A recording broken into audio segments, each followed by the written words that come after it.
Let's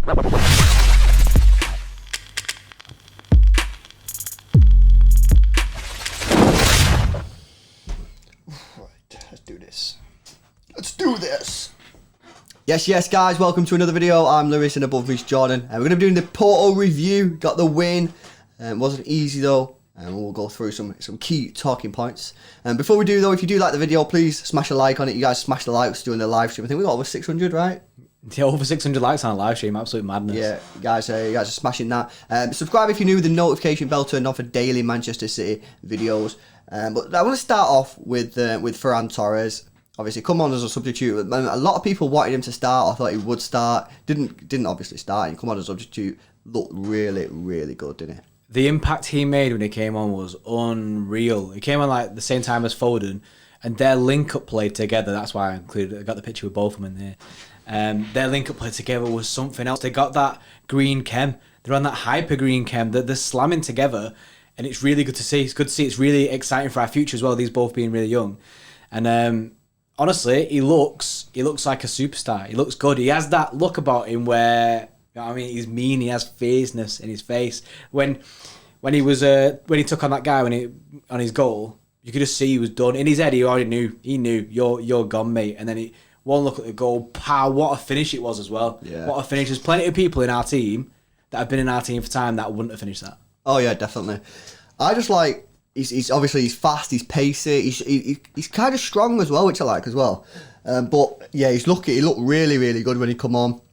Linked up with Foden quite a few times, as you said, and yeah, just exciting to see, just really, really exciting to see, and just gives us something a little bit different, you know, from the Sterling and Mahrez, and yeah, I'm obviously we've not seen that much of him, you know what I mean? Not seen much of him when he was at Valencia, and obviously he's only played a handful of minutes for City whilst he's been here, but I'm liking what I'm seeing. I'm really, really looking forward to to seeing him develop under Pep as well and under this team. And yeah, his link up with Foden was really, really good. The question that we need to ask now is, does he play against West Ham at the weekend? Mahrez seems to be having a bit of a hard time in this current system. And it'd be interesting to see what Pep does. Does he take Mahrez out and give him a rest? Because Mahrez has worked really, really hard over the last year or so, playing a lot of football. So does he need a bit of a rest now?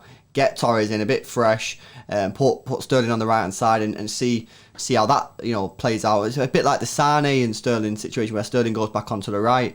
It'd be interesting to see what people think. So let us know in the comment section below what you do against West Ham.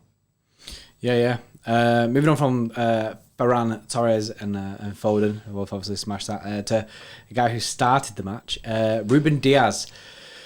He had an issue with their goal. He tried to make a pass that just wasn't on. Yeah. Two Porto players, and he's trying to thread the pass in between both of them. And Lewis said in the live stream, he'd be impressed if Kev pulled off that pass. Yeah, Ruben Dias is trying to pull it off. And that ultimately led to them scoring a goal. He had us all pulled out of position. And yeah, they were much more easier pass, and that just wasn't on. He shouldn't have done it, and that's why we're talking about a bit here. I think other than that, he didn't have more much involvement in the game, other than that. But he's only just started at City, and he's already got that. You know what I mean? He's embedding himself well. He's already started well. Yeah. It was obviously disappointing because, again, we can see the goal from a mistake, and yeah, the pass was never on. I don't know why he's done it, but I guess the way that we play football, defenders are going to make these mistakes, but it would just be nice if they didn't. If we're going to raise this from their brains, innit? But I think we should just move on from this. Ruben should not dwell on it either. He needs to be on it because he has had a really strong start to his City career. He has, yeah. And what I would say is, as well, there was issues after that pass. That pass happened, okay. What happens next? The player carries the ball forward. Rodri, for some reason, decides to dive in, trying to make a tackle or some sort of block. I don't know what he's doing, to be honest. He doesn't need to do that. He just needs to stay with the player and force him out wide. He doesn't. He goes in for it.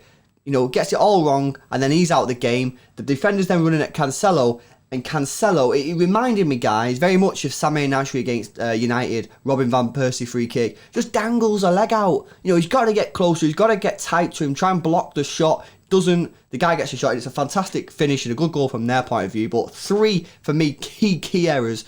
Diaz with the pass, Rodri with some sort of block, tackle, diving in, I don't know what he's doing, and then Cancelo, dangling the leg out, not getting close to the striker, and as a result, we're 1-0 down, and that's what happens in the Champions League. You make a mistake, you get punished, and we've got to you've got to get rid of that guy. We're going to go far in this competition, which, I'm still not convinced with this team, making them sort of mistakes that we can do. The team have got to get rid of them mistakes. We can't be playing like that against Bayern. We get absolutely rinsed. So we need to sort that out. But yeah, we need to sort it out. But yeah, let's move on in it. Yeah, we move did on win in the end. Yeah, and then next up is Bernardo Silva, another Portuguese player. Both came from the same team actually, which is bad. Bernardo, we see him play again today, which I was buzzing about. However, today was him in a different role. He was more the attacking midfielder with Gundogan and Rodri behind him. For me, this isn't what we didn't predict. This is not what I would have went with, and I feel like it showed as well. It showed a lot.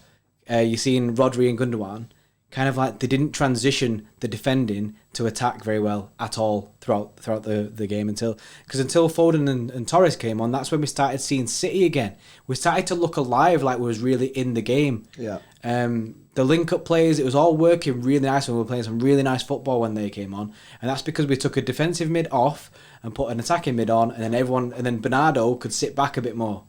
And I like Bernardo in that deeper role, like we saw him against Arsenal. Yeah, like we in our preview was calling him a workhorse, the plough, as many of you have seen. So yeah, Bernardo is now Mr. Plough, but I think I want to see him more in that role that we're seeing him against Arsenal, not the role that we're seeing tonight. Yeah, I've got to say, guys, I just don't think he's got that, in his locker. I don't think he can play in that attacking midfielder role.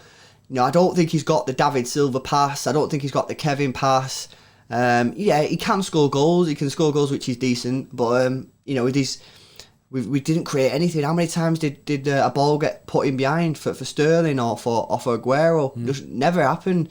I don't think he can do that, guys. And I know there's some people out there who still believe he can. I don't know whether it's because he's got Silva in his surname or whatever. But for me, it's a no. His best position, he's either on the wing or playing like a deeper role in the midfield, which I very much like because the work ethic that he puts in and for all the reasons that we covered in the preview. But if you're going to play Rodri and Gundogan and Kevin's out, for me you've got to play Foden in the middle. He's the one who can drive at the defence. He's the one who can put balls in behind.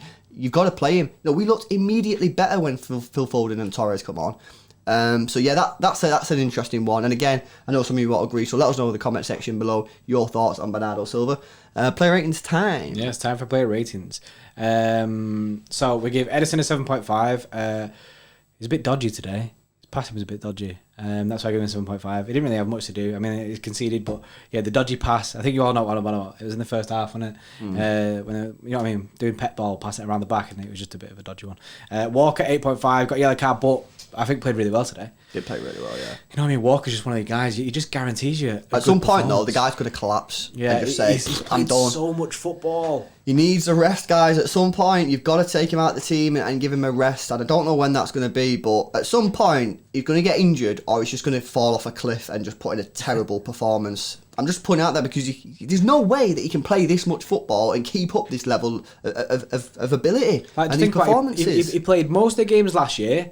Pretty much 90% of the games last year, Walker played. And then we've had no real break from football. Only had like 4 weeks off.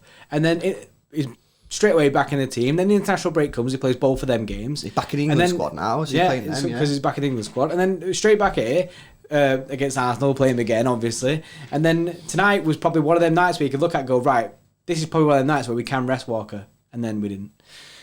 So it is what it is. It is what it is with Walker. But he could, like Lewis said, could fall off a cliff. We give Diaz a 7 because he was involved in that calamity of errors with Cancelo and Rodri. Garcia, I give an 8. I think he was all right. Garcia played all right. Yeah, all right. We get it. Not a lot of City fans, think he should be playing, given the fact he don't want to be here. But you got to rate the player on how he performed. And I thought he played really, really well. So. Yeah, and obviously Pep's come out after the game and said they're trying to seduce him into a new contract. Bit of a weird one. I don't see him staying, but Pep obviously likes him. I like him I think he's a good player. Look, yeah. I think he's good, but do I think he should have started? No. But did he have a good game? Yeah. You've got to be fair, guys. You can't just be like, I don't like him, so you got a crap rating. No, that's not how it works, isn't it? You rate the player on how they played. Our rating system is probably dodgy as it is, so we can't make it more dodgy by bringing grudges into it and that. We give Cancelo a 7.5. Thought he played well. He lost the ball a few times, but he recovered the ball quite a lot as well. But yeah, 7.5 for him. Rodri, 6.5. Didn't think he had a good game. Him and Gundogan. I think Gundogan would have got a 6.5 as well had he not banged in that free kick. It was a good free kick from him. However, terrible keeping, wasn't it? Yeah, yeah. So Gundogan we give us upgraded him to 7.5 because he got one of the goals. Mahrez we give a 7. Wasn't really in the game much, like Lewis said. The system isn't suiting Mahrez at the moment, so he's not really been able to get into the game. He's getting done by pure men just surrounding him. You know what I mean? It's raining man. XX Extra Club, you know. And Sterling and Aguero 7.5s, both of them. And then subs. Torres, Foden, both got an 8. Stones, Fernandinho, both an A. That's easy for the subs, wasn't it? That was very easy for the subs. But Yeah. Torres and Foden both deserved their 8s. They smashed it when they came on. Honestly, they made such an impact when they came on. Yeah. Yeah, no, it looked like we got the win in the end. It wasn't pretty, but we got there. We got the 3 points on the board, and that's what it's all about in the Champions League. Just knocking them results, one by one and getting qualified. So yeah, let us know what you think in the comment section below. Smash a like on the video if you did enjoy it. Subscribe if you're new. We'll see you in the next one. Cheers, guys.